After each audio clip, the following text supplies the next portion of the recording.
اقوام متحدہ پاکستان کا کشمیری اور فلسطینی خواتین کے تحفظ کا مطالبہ۔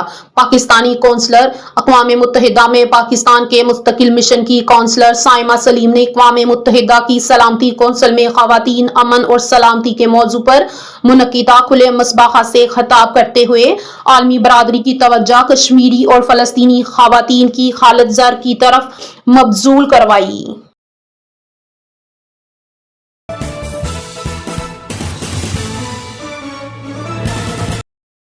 حکومت کا ڈی جی آئی ایس آئی کی مدت ملازمت میں توسیع کا فیصلہ، وزیر اعظم کی کام جاری رکھنے کی ہدایت۔ راولپنڈی، وفاقی حکومت نے D G I S I lieutenant general Asim Malik کی مدت ملازمت میں توسیع کا فیصلہ کر لیا، جبکہ وزیر اعظم نے انہیں خدمات جاری رکھنے کی ہدایت کر دی۔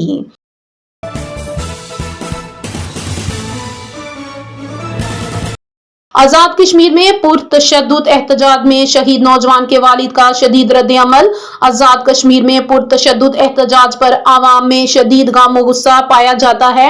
شہید نوجوان کے والد کا شدید رد عمل بھی سامنے آیا ہے۔ احتجاج کے دوران تشدد کا عنصر جان و مال کے نقصان کا باعث ہے۔ احتجاج میں نوجوانوں کو گمراہ کرنے کی سخت الفاظ میں مذمت کی گئی ہے۔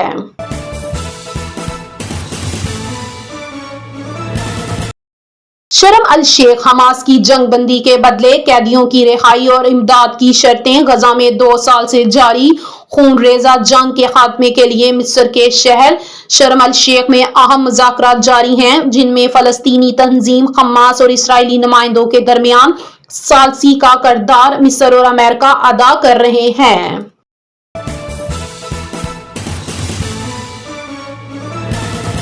جنگ بندی کے لیے فیصلہ کن پیش رفت جاری، معاہدے جلد متوقع ہیں۔ صدر ٹرمپ، امریکی صدر ڈونلڈ ٹرمپ نے اندیا دیا ہے کہ غزہ میں جنگ بندی کے لیے فیصلہ کن پیش رفت ہو رہی ہے اور حماس کئی اہم معاملات پر رضامند ہو چکی ہے۔